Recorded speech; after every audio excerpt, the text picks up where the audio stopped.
She is the cradle of Western civilization, the birthplace of democracy, art, and philosophy. But construction and excavation threaten to destroy her past. This could have been the disaster of the millennium. One of the largest engineering and archaeological feats in Europe is digging through layers of ancient history, transforming Athens into a 21st century metropolis. Now, the Athens subway on Modern Marvels.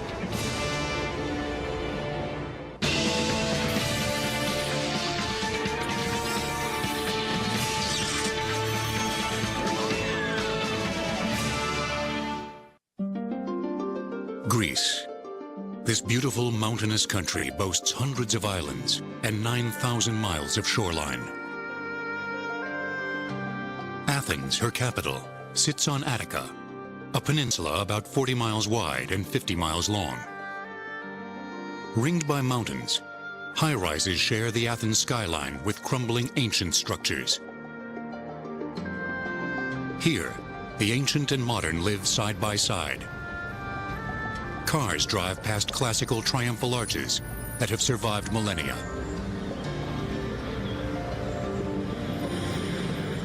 Over the last 30 years, the population of Athens has doubled to nearly 4 million. 1.5 million people live in the dense, busy heart of the city, compounding its long-standing reputation for car pollution. Known to erode the smooth surface of marble, damaging ancient buildings and statues. If you think of the classical antiquities of Athens from the 5th century BC, those antiquities suffered less, really, over 2,500 years than they did in 25 years of automobiles circulating in the city of Athens. Many Athenians struggle to work on Line 1, Athens' antiquated urban train system. It is a single line, which only runs between Piraeus on the coast and Kifisia in the north. Transport in an urban setting is vital to the quality of life of every major city. Athens is not an exception. On top of this daily demand, the return of the modern Olympics to Athens in 2004 created an enormous influx of people who were required to use public transportation to and from the Olympic facilities. Everybody was recognizing the need to improve the public transport system. Everybody knew that this could not be done by constructing more roads. And Line 1 could not cope with the growing demands of a modern city. A modern solution was desperately needed. Modern Olympics, which were reinvented at the end of the 19th century, only exist because there were ancient Olympics. And so in this interesting twist, it's ancient history, the ancient Olympics, that leads to the modern Olympics, that leads to the technological marvel of the Athens Metro. The plan called for 2 new underground lines. Attiko Metro's lines 2 and 3 would intersect with the existing Line 1, providing 12 more miles of line and 20 new stations.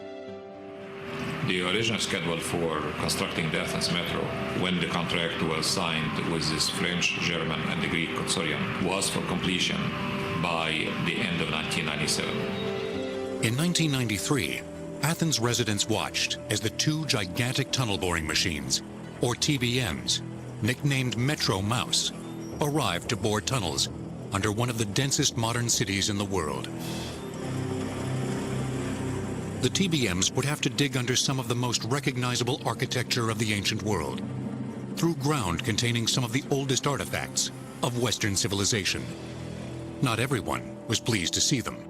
There was tremendous debate and worry about whether it would work, whether these tunnel boring machines would chew up all of ancient Athens as they made their way underneath the streets of the modern city. Would they just be spitting out the refuse of thousands of years of culture as they inexorably marched toward, the next breakthrough? The new lines would form a large cross, intersecting in the heart of the modern city, which had been built over layers of the ancient city. Several of the new stations were close to, or even inside, the old city wall, one of the richest archaeological sites in the world. Since they've been inhabiting the same spot for thousands of years and living in exactly the same place, the archaeological history of Athens has built up like layer upon layer in a cake over the centuries. And all you need to do is take a teeny little slice in that cake, and you are immediately plunged into centuries, indeed millennia, of riches of archaeology. The careful scientific archaeological excavations carried out during the Metro project give us a window into the ancient civilization. Along with coins, lamps, and pots, water pipes and roads tell us about Greece's engineering feats before it was annexed by Rome in 148 BC. They had roadways with drainage, with surfacing, with tunnels and pipes to take away wastewater, and above all to bring fresh water, extending over an enormous amount of ground, and bringing to the people a quality of life that we never had this kind of physical evidence for in previous times. And so we see how there really was an ancient technological marvel. The modern technology let us see the application of the ancient technology in a way that gives a completely new dimension to our understanding of ancient Athenian life. To build a metro in Athens at the end of the 20th century meant vast tracts of history had to be cut into.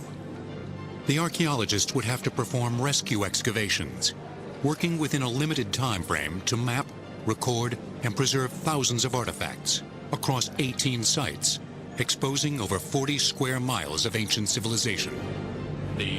Obviously is a very difficult marriage between the archaeologists and the engineers. The engineers want to do things as fast as they can. The archaeologists, of course, have their own time frame, which is opposite to the engineers. But the new subway was desperately needed. Stations had to be built, and the Metro mouse cutting heads had to begin tunneling to construct the 2 new lines for Athens' most recent marvel. The ancient Parthenon took 16 years to complete. Ox carts hauled 22,000 tons of white marble 10 miles from Mount Pentelicon. The Athens subway will continue in a moment on Modern Marvels. At the end of the 20th century, Athens was a chaotic city with no clear urban plan and a struggling public transportation system. But it wasn't always this way. When Greece became an independent nation in the mid-19th century, tremendous efforts went into rebuilding the city while preserving her past. Otto I had been chosen as king, and in 1834, Athens was established as the capital city of a free Greece in honor of her historic greatness. As the king took the throne, a model city plan for Athens was developed. This renaissance in Athens was part of a worldwide classical revival which became known as neoclassicism. One does not have to look very far to see the influence of ancient Greece. The founding fathers were all classical scholars. Neoclassicism was the first truly national architectural style in the United States. It also inspired a revival of the Olympic Games. The first modern Olympiad took place in Greece in 1896, setting in motion the 20th century phenomena of the modern Olympics. Line 1 serviced these early games and continued to grow north, eventually reaching the suburb of Kifisia. The history of Line 1 starts a number of years after the Greek Revolution, when the port city of Piraeus needed to be connected with Athens. The first stage of Line 1 was constructed on or just below the surface. It was one of the earliest urban transport systems in the world when it opened in 1869. When the lines first started running, it was running on a single track with steam engines. Slowly, the line expanded further north. As it grew into the city, they used the time-honored cut and cover technique also used in Paris and New York. First, a large hole is excavated. Supporting walls are built. Then a roof is constructed before reinstating surface conditions. Towards the end of the 19th century, more and more people traveled to Athens to experience her classical glory. But the events of the 20th century overtook Athens' development. She was involved in both world wars and suffered under Italian and German occupation. She then endured a bitter civil war from 1946 to 1949, in which more than 1 million Greeks were killed. Fighting in rural areas led to a mass migration into Athens, causing social and economic chaos. The explosion of the development started after the Second World War. The government did apply many regulations, and they just let people to build high buildings in the center, and that created many problems. This caused an unplanned dense sprawl of poorly made housing. Late into the 20th century, Greece continued to struggle for stability until democracy was restored in 1974. Today, Greece is a parliamentary republic. The crowded city, a result of its recent past, further complicated the engineering of the new metro project. Lines 2 and 3 would radiate out in 4 directions from Syntagma Square, connecting the suburb with downtown Athens. It was impossible to open up huge cut-and-cover trenches in the middle of the city. Instead, the existing infrastructure forced Attiko Metro to dig some of the central stations from the bottom up. A small service hole was dug, through which the giant station cavities were excavated under the bustling city. At interchange stations with Line 1, like Ammonia and Monastiraki, the old stations had to remain open and in operation throughout construction, creating even more of a challenge for the engineers. Outside of the city center, however, most of the new stations could be constructed in the same way as Line 1, using a modern version of the cut-and-cover technique. An open trench is excavated. The sides are retained by strutted or reinforced concrete pile walls. A waterproof membrane is then laid. Formwork follows. Finally, a slab roof is put in place, and the area above is backfilled. These stations then had to be joined by tunnels. 2 huge tunnel boring machines, or TBMs, specially designed by Mitsubishi in Japan, have been manufactured in France and were assembled on site. Each TBM was fitted with a 13-foot diameter cutting head, made up of 8 spokes with drag bits and single disc cutters. Costing over $20 million, each machine weighs 1,650 tons and is 459 feet in length. TBMs can excavate at depths of 20 to 92 feet below the surface. Deciding the depths of tunnels under Athens was crucial. In building a metro, you always want to make it as shallow as you can be and be in stable ground, because of course the shallower the metro, the cheaper it is to have escalators and elevators and stairways. But archaeologists were worried that tunneling at shallow depths could destroy historical evidence. Antiquities in Athens can occur anywhere between 20 centimeters below the surface of the ground, up to 15 or even 20 meters where the bedrock begins. To avoid buried antiquities, it was decided to operate the cutting heads under Athens at a depth of 66 to 82 feet. The TBM heads can rotate at a speed of 4 RPM and can cut up to 33 feet per day, leaving behind a 30-foot diameter tunnel, which is then supported by a ring of precast reinforced concrete segments, secured with a key segment to form a 28-foot lined tunnel. But the huge TBMs vibrate as they cut through solid rock and have been known to cause subsidence. Subsidence or settlement in building any metro tunnel or even water tunnel, for example, or sewer tunnel, is normal, as long as it kept to a minimum and is monitored very carefully. Archaeologists feared that vibrations could damage the ancient buildings as the TBMs approached the stations at the heart of the old city.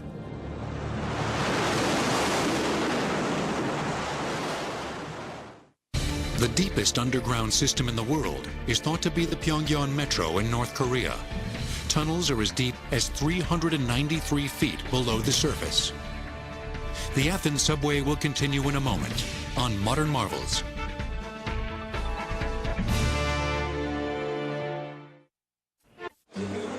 The Athens Metro is one of the biggest engineering feats in Europe and the largest construction project in Greece. By 1995, as the frames of the stations neared completion, giant TBMs began cutting through solid rock to join them together, tunneling under ancient Athens, one of the oldest sites of civilization in the world. The TBM is the preferred really method of tunneling if you can use it. So where you know that you have consistent ground for long distances. The TBMs are computer operated, electrically powered, and hydraulically driven. Up to 250 men work 24 hours a day, 7 days a week to man them in 3 shifts, contending with incredibly hot and humid conditions. Work only stops when the temperature rises above 100 degrees Fahrenheit. As the cutters break up the soil and rock, the debris is removed via conveyor belts, automatically loaded onto trains, and transported through tunnels to points where it is raised to the surface and taken away for disposal. As TBMs drive through Athens substratum towards already prepared station sites, their arrival generates much excitement.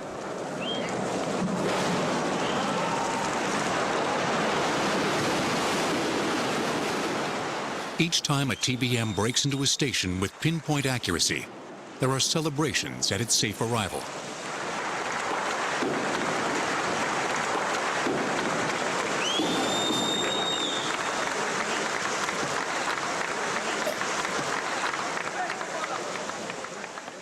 But the extraordinary geological conditions under Athens are very unpredictable. Despite surveys and hundreds of boreholes, in a space of 33 feet, the geology can change from hard rock to soft rock, or even shale. Because of this inconsistency, tunneling methods had to be adapted to suit conditions. For a section of Line 2, another machine specially designed to deal with softer rock was brought in. Called an open-face shield TBM, it works like a tunnel boring machine, but has much smaller cutting heads attached to it, and a shield to provide initial ground support when tunneling. The open-face shield machine is more gentle and more secure method of tunneling, especially in a weaker ground and where you have tunneling going under weak and sensitive buildings. Thousands of years of urban development added to the geological instability. In areas like Athens-Piraeus, landfills and ancient water wells litter the naturally unstable subsoil. When the water vanished from the well had to be filled up. Usually it was filled up with rubbish, with broken pots that were useless for the household. Sometimes when a well was cut into, artifacts cascaded into the tunnel. If and when you discover something, then the involvement of the archaeologists become really the driving force, not the engineers. This ancient debris is a treasure trove. All that became a very important archaeological find, which gives us an insight of everyday life. Because ancient Greeks, like modern Greeks, wanted the new. They wanted the latest. They did not want to use last year's pottery. They wanted to use this year's pottery. The decoration, the shape, the style of the pottery was continuously changing. You can work out the chronological development of these pottery styles. When the archaeologists had finished their work, the engineers moved back in to repair the collapse and minimize any further settlement by pumping concrete deep underground, directly in front of the TBM's cutting head. But in some areas, the threat of subsidence from the TBM and the open-face tunnel boring machines was considered too great a risk for the ancient buildings above. Because of the presence of many beautifully preserved early Christian churches, the tunnel connecting Syntagma Station to Monastiraki Station inside the city wall, and then on to Keramikos, proved the most difficult. The route of this tunnel had already been changed because it went under the Greek Orthodox Cathedral. But the new rerouting then meant the TBM would have to cut under the Byzantine Church of the Kapnakoria, built in the 11th century AD. There it stands in the middle of Athens as a concrete symbol of 1,000 years of Christian faith in Greece. Amidst the bustle and congestion and high-rise buildings of modern Athens, there it's a quiet oasis whose art and architecture speak to the long-term continuity of Christianity as such an important part of Greek culture. For this section of tunneling, the engineers resorted to a technique called the New Austrian Tunneling Method. Developed in the 1960s, this method of tunneling provided a much more controlled environment for tackling particularly difficult ground conditions. The tunnel is constructed by slowly digging out segments of the whole diameter. Each segment is then supported with steel arches and reinforced with wire mesh, sprayed with shot concrete, and further strengthened with rock bolts. The lining becomes an integrated part of the rock mass and limits subsidence to the highest possible degree. Until the side segments are complete, the center of the tunnel is left alone in order to provide extra support, protecting the buildings above. This is then dug away to create an oval tunnel. Using the New Austrian method had prevented any major surface damage along this route. However, progress is reduced to 10 to 16 feet of tunnel per day, whereas TBMs can dig up to 33 feet per day. But as soon as the digging began at the Monastiraki Station, one of the central station sites being dug from the bottom up, unacceptable levels of subsidence were occurring.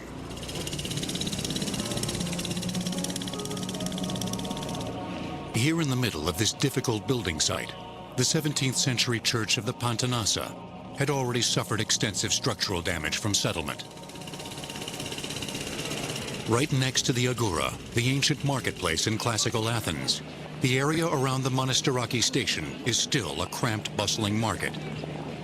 The old Line 1 station had been built here over 100 years ago and is one of the interchange stations between Line 1 and the new Line 3. The old station had to remain open and trains in operation throughout construction. Along with difficult geological conditions, the presence of springs and old wells at the site further added to the problems of the engineers. The station Monastiraki represented probably the greatest challenge for all of us. We actually divided the excavation method into very small steps to ensure that every step is taken with the proper protection. Therefore, that the settlement, which we monitor 2-3 times a day, will be kept at the absolute minimum. To finish digging the station, the engineers had to resort to more ingenious ways of tunneling. International consultants recommended state-of-the-art micro-tunnel boring machines. They operate like ordinary TBMs, but are significantly smaller. Here they were used to cut an arch of small tunnels, which was then reinforced with steel tubes. This umbrella of tubes was then bolted together and filled with concrete to secure the surface, before excavating the station area beneath. Despite using micro-TBM technology, there was still enough settlement here to force engineers to reduce the size of the station. The archaeologists had grave concerns about tunneling in any form under ancient Athens. One tunnel even caused an international outcry. To connect Monastiraki to Keramikos Station meant digging a tunnel under the sacred gate of the old city wall and under the ancient graveyards of Keramikos. Archaeologists were alarmed that vibrations could crack and damage irreplaceable antiquities. With 468 stations, the MTA New York City Transit has the most underground stations in the world. The Athens subway will continue on Modern Marvels.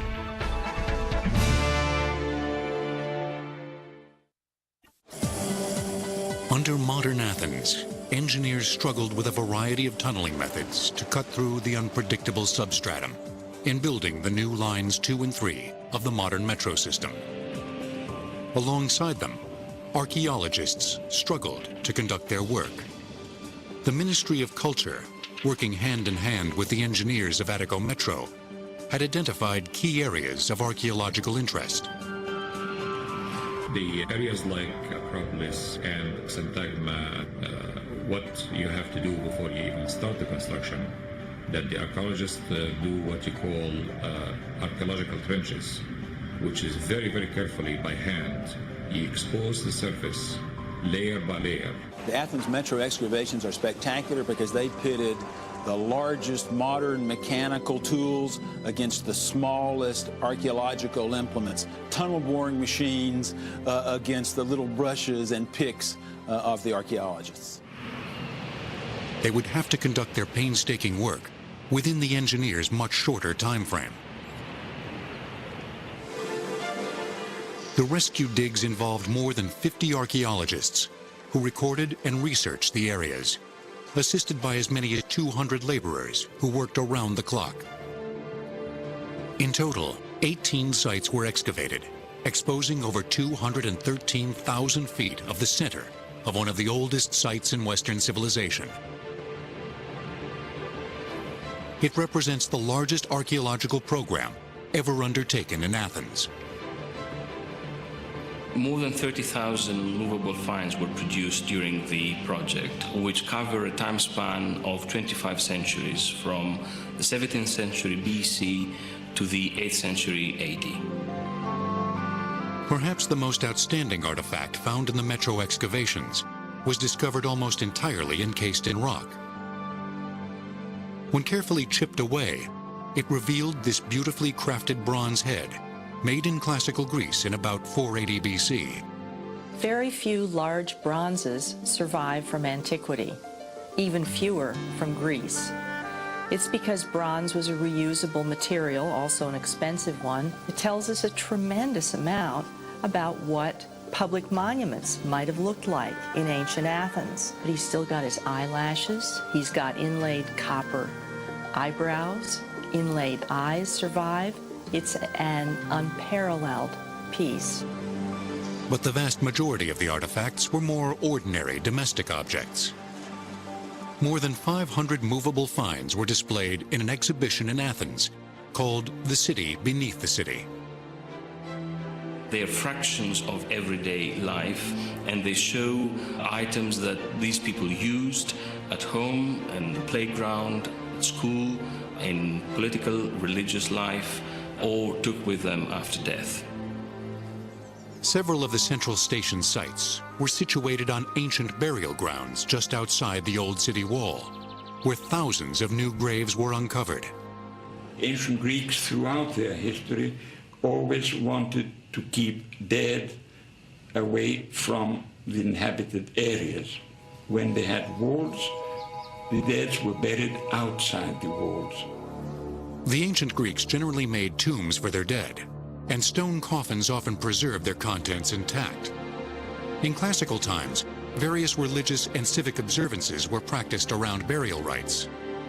The Greeks buried their dead with a number of burial gifts, which were meant to suggest who the deceased was in their lifetime.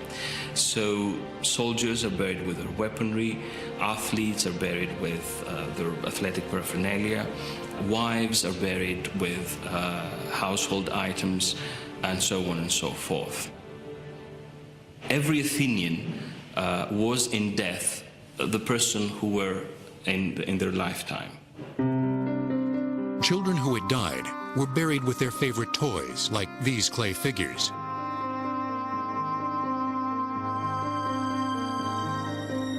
Babies with their feeder cups or tiny pots containing food for them to take into the afterlife.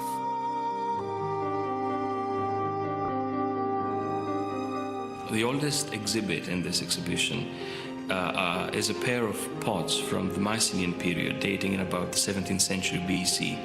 They come from the grave of a child in the area of the Acropolis station.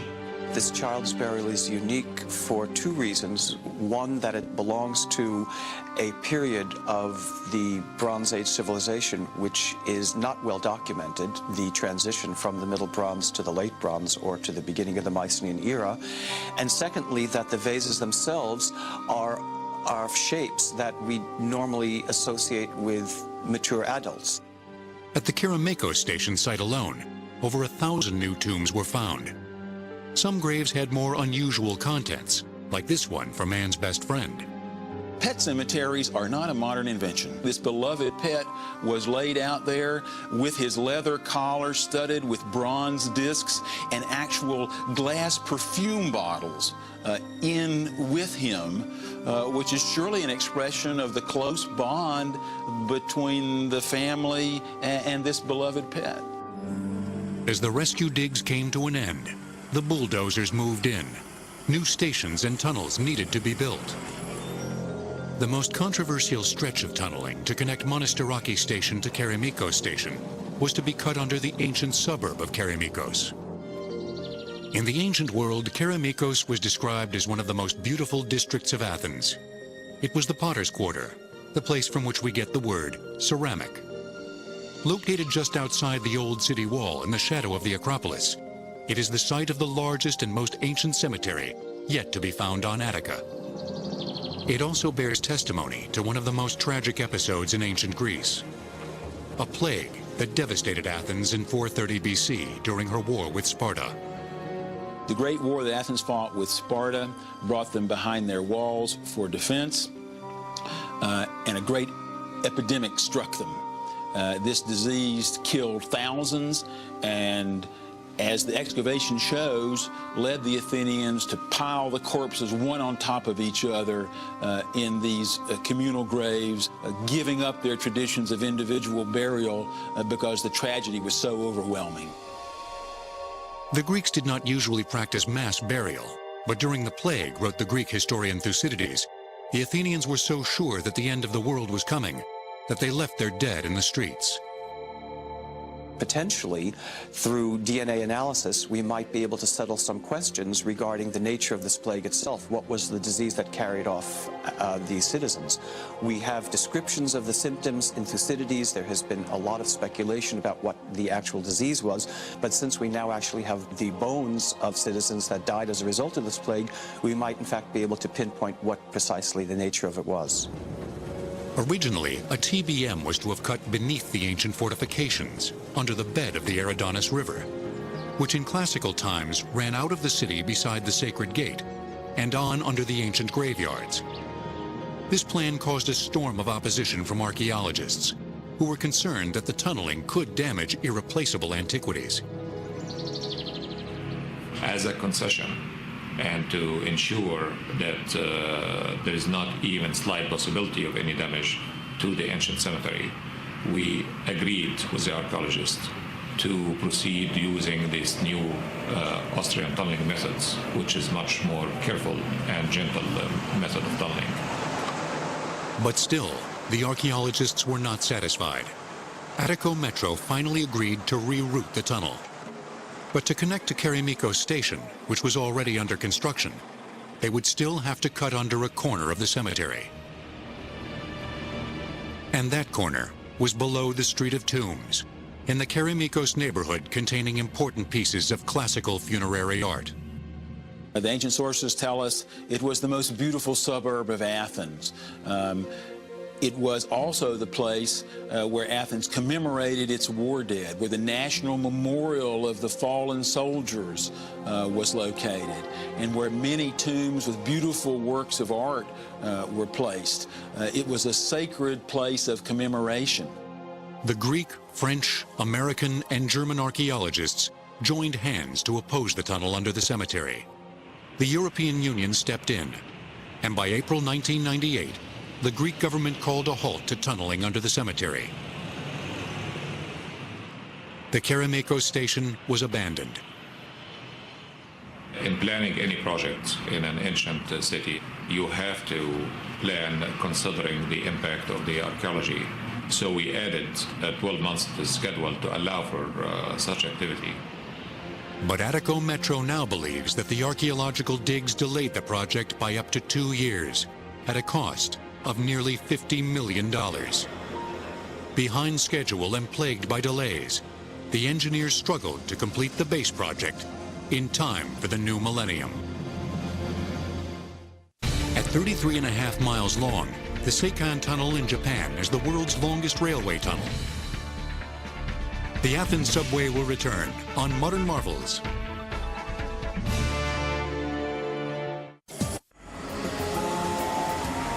After more than 7 years of construction, excavating 12 miles of tunnels and 20 new stations, alongside the largest archaeological rescue dig in Athens, the Athens Metro was nearly ready. Blessed by the Archbishop and opened by the President and the Prime Minister, the first stage of Athens' new metro was finally open on January 29, 2000. Throughout the nearly $2.5 billion project, over 2 million cubic feet of concrete and 62.5 tons of structural and reinforcing steel were used. One of the disadvantages of building metros, that underground especially, that people do not see any development in the surface. So when we finally opened, every Greek came to celebrate that moment. Tickets were free for the first weekend, and over 900,000 people used the metro over those 2 days. That's 1 in 10 of the population of Greece. The decision was made to incorporate finds from the excavations into the designs of the stations at that site. The idea to present some of the exhibits, either in the original or in copies in reproduction, in the stations, was very welcomed by the people who use the metro. As people saying that we don't have a museum within a metro, but a metro within a museum. These are, in a sense, the most successful public outreach programs because they brought the culture, these museums, to the people.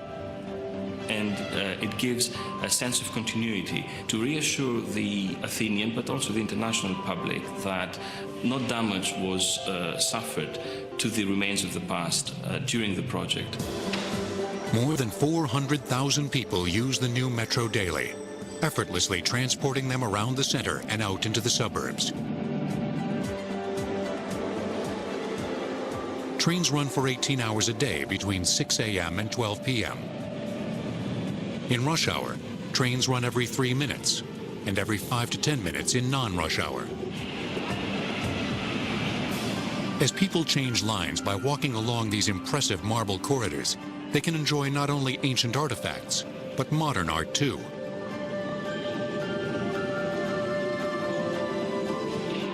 The new metro system is not the biggest or the deepest, but mile for mile, it's very effective. It will benefit the city and the people of Athens in many ways. 140 million tickets were sold in its first year.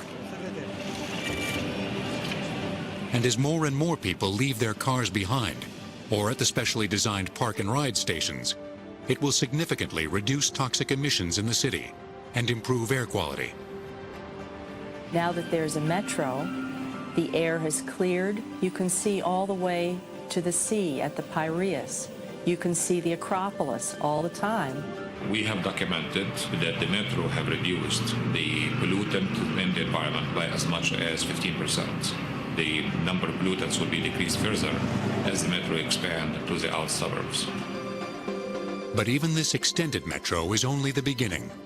It will not solve all of Athens' pollution and congestion problems. It is very important to take measures in the surface of the city. And these kind of measures are, for example, the creation of a network of tram, because tram takes room from the car. As do other forms of surface transport like buses. Athens already has the largest fleet of gas-powered buses in Europe. For the 2004 Olympics, Athens linked archaeological sites through leafy pedestrian routes between the ancient marvels at its center. It is partly because of the Metro that the ancient spectacle of the Olympics returned to Greece. The base project was already 60% under construction when it was included in the initial Olympic bid and helped Athens secure the 2004 Games. The extended Metro was at the heart of the Olympic master plan. The 2004 Olympics pushed through the completion of a new airport and direct road and rail links with Central Europe. The Athens Metro project is currently working on its first phase of extensions, which will be gradually rolled out between 2004 and 2007. The extensions include nearly 9 miles of underground line and 12 new stations. But undoubtedly, the greatest achievement of the Metro has been to enable a unique exploration into Athens' archaeological heritage. Although the project for the construction of the Metropolitan Railway was a great challenge for the archaeologists working in Athens, it also provided a very rare opportunity.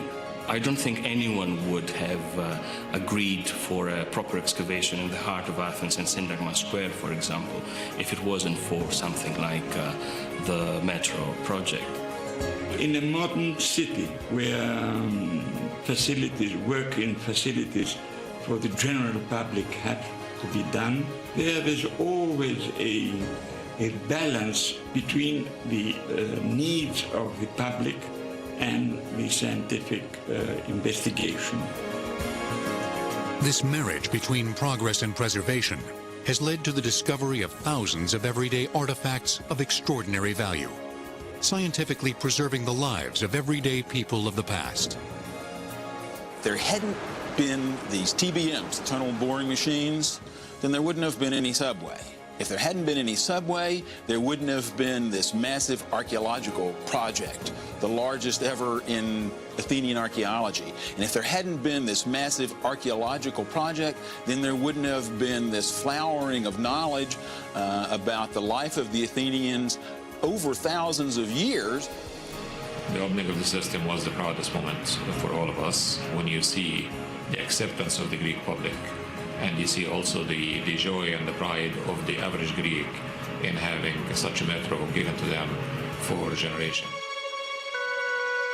It gives a pledge that progress does not always mean the destruction of the past.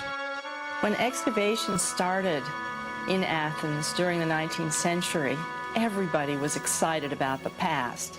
And so you get neoclassical architecture, a kind of renaissance. I think the same thing's happening again now with the opening of the Metro. Everyone's excitement is renewed about the antiquities. Throughout history, Western civilization has been continually informed and inspired by the ancient Greek world and its love of beauty and wisdom.